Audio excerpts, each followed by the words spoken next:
ज़बूर 94। आए खुदावन, आए इंतकाम लेने वाले खुदा, आए इंतकाम लेने वाले खुदा जलवा कर हो, आए जहान का इंसाफ करने वाले उठ, मगरूरों को बदला दे। आए खुदावन, शरीर कब तक शादियां न बजाया करेंगे। वो बकवास करते और बड़ा बोल बोलते हैं, सब बद करदार लाफजनी करते हैं। आए खुदावन, वो तेरे लोगों को पीछे डालते हैं और तेरी मिरास को दुख देते हैं। वो बेवा और परदेसी को कत्ल करते और यतीम को मार डालते हैं और कहते हैं कि खुदावंद नहीं देखेगा और यकूब का खुदा ख्याल नहीं करेगा। आए कौम के हवानों, जरा ख्याल करो। आए ऐन को तुम्हें कब अकल आएगी।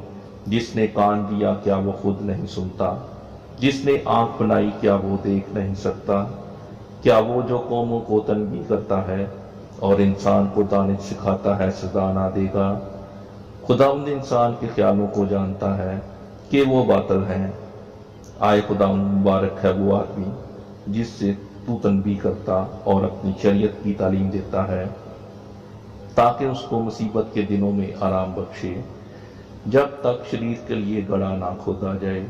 क्योंकि खुदावंद अपने लोगों को तर्क नहीं करेगा और वो अपनी मिरास को नहीं छोड़ेगा। क्योंकि अदल सदाकत की तरफ रुजू करेगा और सब रास्त दिल उसकी पैरवी करेंगे। शरीरों के मुकाबला में कौन मेरे लिए उठेगा, बद करदारों के खिलाफ कौन मेरे लिए खड़ा होगा। अगर खुदावंद मेरा मददगार ना होता तो मेरी जान कब की आलम खामोशी में जा बसी होती। जब मैंने कहा मेरा पाँव फिसल चला, तो आए खुदा तेरी शफकत ने मुझे संभाल लिया। जब मेरे दिल में फिक्रों की कसरत होती है तो तेरी तसल्ली मेरी जान को शाद करती है।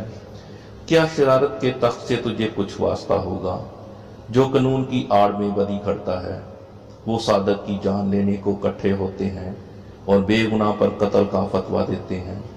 लेकिन खुदावंद मेरा ऊंचा बुर्ज और मेरा खुदा मेरी पनाह की चट्टान रहा है। वो उनकी बदकारी उन्हीं पर लाएगा और उन्हीं की शरारत में उनको काट डालेगा।